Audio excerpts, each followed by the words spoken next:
السلام علیکم ورحمۃ اللہ وبرکاتہ۔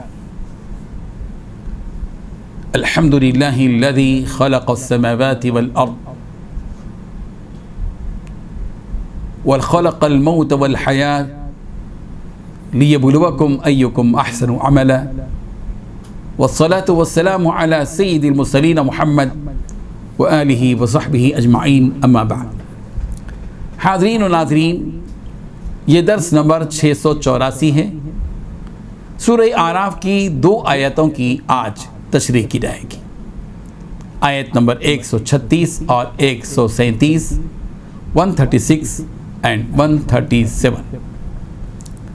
چلیے سب سے پہلے ان 2 آیتوں کی ہم تلاوت کرتے ہیں، لفظی ترجمے اور ترجمے کے بعد تشریح پیش کرتے ہیں۔ اعوذ باللہ من الشیطان الرجیم، بسم اللہ الرحمن الرحیم۔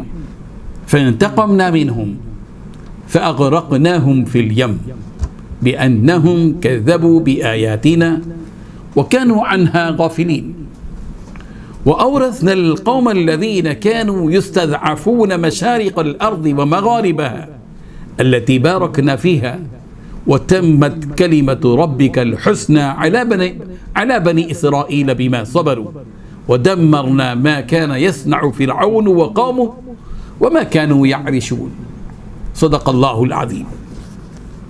فانتقمنا، بالآخر ہم نے انتقام لیا، منہم، ان سے، فاغرقناہم، تو ہم نے انہیں غرق کر دیا، فی الیم، سمندر میں، بانہم، اس وجہ سے کہ وہ، کذبوا، انہوں نے جھٹلایا، بآیاتنا، ہماری آیتوں کو، اور وَكَانُوا، وہ تھے، عنہا، اس سے، غافلین، غافل۔ وَأَوْرَثْنَا، اور ہم نے وارث بنا دیا، القوم، ان لوگوں کو، الذین، جو، کانوا، تھے، یستضعفون، کمزور سمجھے جاتے، مشارق الارض، زمین کے مشرق، و مغاربہا، اور اس کے مغرب کی جہتوں کا، التی، وہ زمین کے، بارکنا، ہم نے برکت رکھی تھی، فیہا، اس میں، وہ تمت، اور پورا ہوا، کلمۃ ربک، آپ کے رب کا کلمہ، الحسنى، اچھا، علی بنی اسرائیل، بنی اسرائیل پر، بما، اس وجہ سے کہ صبروا، انہوں نے صبر کیا، ودمرنا، اور ہم نے تباہ کر دیا، ما، وہ جو، کانا تھا، یصنع، بناتا، جنہیں، فرعون وقومہ، اور اس کی قوم، وما، اور ان کو جو، کانوا، تھے وہ، یعرشون، بلند کرتے۔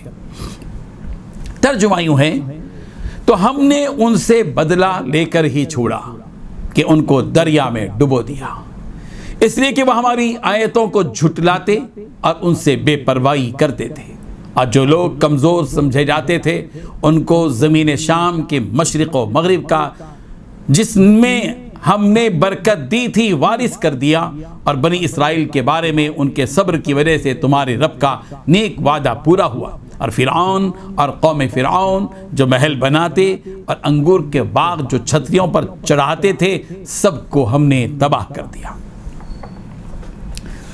ان 2 آیتوں میں 10 باتیں بتائی گئی ہیں۔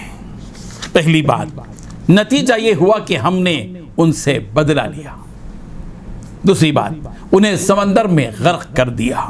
تیسری بات، کیونکہ انہوں نے ہماری نشانیوں کو جھٹلایا تھا۔ چوتھی بات، اور ان سے بالکل بے پرواہ ہو گئے تھے۔ پانچویں بات، جن لوگوں کو کمزور سمجھا جاتا تھا۔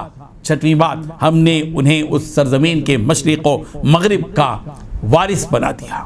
ساتویں بات، جس میں ہم نے برکتیں نازل کی تھیں۔ آٹھویں بات، بنی اسرائیل کے حق میں تمہارے رب کا کلمہ خیر پورا ہوا۔ نویں بات، کیونکہ انہوں نے صبر سے کام لیا تھا۔ 10ویں بات، فرعون اور اس کی قوم جو کچھ بناتی چڑھاتی تھی، اس سب کو ہم نے ملیا میٹ کر دیا۔ بزرگان محترم، قرآنی اصطلاح میں نقمہ عذاب کے معنی میں آتا ہے۔ اللہ تعالیٰ نے آل فرعون کے بارے میں یوں ارشاد فرمایا، فانتقمنا منہم، ہم نے ان سے انتقام لیا، یعنی ان پر عذاب نازل کیا۔ اور وہ عذاب کیا تھا؟ وہ عذاب یہ تھا کہ فَأَغْرَقْنَاهُمْ فِي الْيَمِّ، ہم نے ان کو سمندر میں ڈبو دیا۔ انتقام کا یہ لفظ سورہ روم کی آیت نمبر 47 میں یوں استعمال کیا گیا، فانتقمنا من الذین اجرموا، بس ہم نے انتقام لیا ان لوگوں سے جنہوں نے جرم کیا۔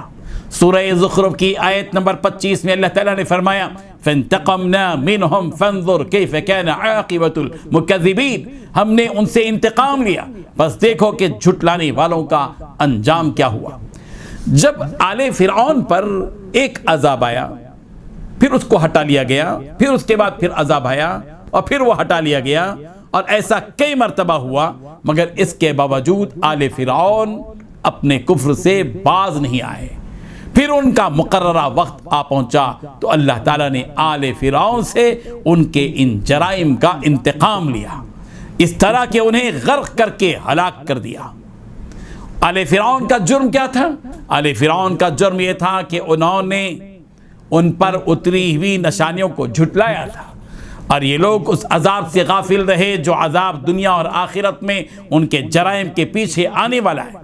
عذاب سے غافل ہونے کا مطلب یہ کہ انہوں نے اللہ کی نشانیوں سے منہ موڑا اور ان نشانیوں کی جانب توجہ نہ دی، اس طرح وہ ان نشانیوں سے منہ موڑے رہے گویا کہ وہ ان سے غافل ہیں۔ آل فرعون میں جو کافر تھے اللہ تعالیٰ نے ان کو غرق کر دیا، اور جو ان میں ایسے مومن تھے جو اپنے ایمان کو دلوں میں چھپائے ہوئے تھے، اللہ تعالیٰ نے ان کو نجات عطا کی۔ اللہ تعالیٰ نے آل فرعون کو اس سمندر میں غرق کر دیا جس سمندر میں اللہ تعالیٰ نے حضرت موسیٰ علیہ السلام کے لیے اور ان کی قوم کے لیے راستے بنا دیے، جن راستوں سے حضرت موسیٰ علیہ السلام اور بنی اسرائیل سمندر پار ہوتے گئے۔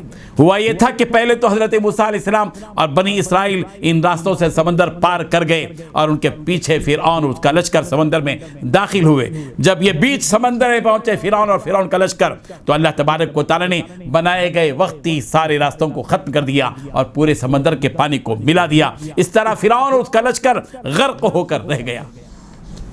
اس کے بعد اللہ تبارک و تعالیٰ نے بنی اسرائیل کو، جن کو فرعونیوں نے کمزور بنا رکھا تھا اور جن کو اپنا غلام بنا کر ظلم و ستم کے پہاڑ توڑ رکھے تھے، اللہ تبارک و تعالیٰ نے انہی بنی اسرائیل کو زمین کے مشرق و مغرب کا وارث بنا دیا۔ اللہ تعالیٰ نے برکت بھی دی تھی اس سرزمین میں۔ اب سوال یہ کہ جس زمین کا وارث اللہ تعالیٰ نے بنی اسرائیل کو بنایا وہ کون سی سرزمین تھی؟ مفسرین فرماتے ہیں کہ اس سرزمین سے مراد ملک شام ہے۔ بنی اسرائیل جب فرعون کی گرفت سے نجات پا کر سمندر پار کر گئے تو وہ اس کے بعد ملک شام میں آ گئے۔ یہ اور بات ہے کہ 40 سال تک میدان تیم میں حیران اور پریشان پھرتے رہے۔ 40 سال کے بعد ملک شام کا اقتدار بنی اسرائیل کو ملا، اور اللہ تعالیٰ کا وہ وعدہ پورا ہوا جس میں اللہ تعالیٰ نے فرمایا، جو پچھلی آیتیں گزر چکی ہیں، عَسَىٰ رَبُّكُمْ أَن يُهْلِكَ عَدُوَّكُمْ وَيَسْتَخْلِفَكُمْ فِي الْأَرْضِ، کہ امید ہے کہ تمہارا پروردگار تمہارے دشمن کو ہلاک کر دے اور تم کو زمین میں جانشین بنا دے۔ اللہ تبارک و تعالیٰ ان حقیقتوں کو سمجھنے کی توفیق عطا فرمائے کہ کس طرح اللہ تبارک و تعالیٰ مجرموں کو سزا دیتے ہیں، ان پر عذاب لاتے ہیں، کس طرح اللہ تعالیٰ مہلت دیتے ہیں، اور کس طرح اس کے ماننے والوں کو اللہ تبارک و تعالیٰ زمین کا وارث اور جانشین بناتے ہیں۔ اس واقعی آیات سے ہم کو بہت کچھ سبق ملتا ہے۔ اللہ کے نیک بندوں کو چاہیے کہ ان پر غور و فکر کریں، تدبر کریں، سبق اور عبرت حاصل کریں۔ اللہ عمل کی توفیق عطا فرمائے، آمین۔ وآخر دعوانا ان الحمد للہ رب العالمین۔ اللہ